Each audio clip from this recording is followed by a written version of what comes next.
Ағзаны жасартудың ғылыми негізі. Ағзаның қартаюы негізі жас мөлшерінен емес, жасушалардың тозуынан басталады.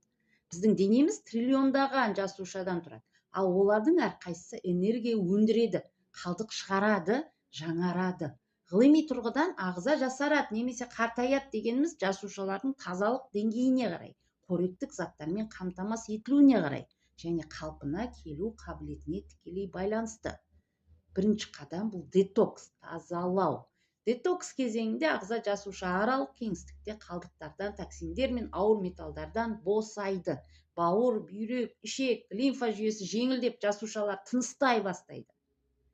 Оған фульва тұздар мен гумин қышқылдары, мысалы фульвагумин, жасуша ішіне еніп, ауыр металдар мен токсиндерді байланыстырып, оларды сыртқа шығарады.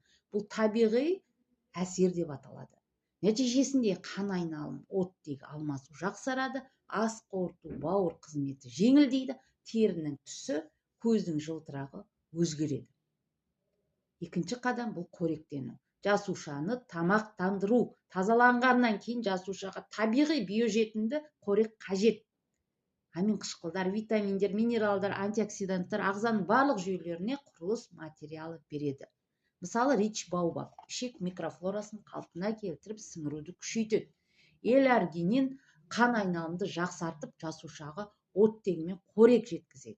Астеол сүйек пен буын тіндерін қалпына келтіреді. Ғылыми негізде жасуша мембранасы тек жеткілікті мөлшерде минералдар мен амин қышқылдары бар кезде ғана дұрыс жұмыс жасайды. Бұл кезде митохондриялар энергия өндіруді арттырады. Үшінші қадам қалпына келу, регенерация. Ағза тазарған, қоректенген соң ең маңызды процесс басталады, жасушалық регенерация, қайта түзілу. Бұл кезде тіндер, органдар жаңарады, иммундық жүйе тепе-теңдікке келеді, гормондық байланыс тұрақтанады, энергия, ұйқы және көңіл күй жақсарады. Ғылыми тұрғыдан алғанда ағзаның өзін қалпына келтіру қабілеті табиғи, бірақ ол тек таза және қоректік ортада іске асады.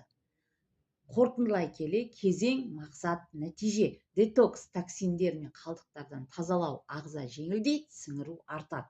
Екінші, қоректену, жасушаны пайдалы заттармен қамтамасыз етеді, энергия мен төзімділік күшейеді. Үшінші, қалпына келу, тіндер мен жүйелерді регенерациялау, дененің жасаруы мен сауығуы. Бұл жүйе, үзілмейтін жүйе, сұлулық пен денсаулықтың табиғи коды. Жасару сыртқа әсер емес, жасуша ішіндегі тепе-теңдік қалпына келуі.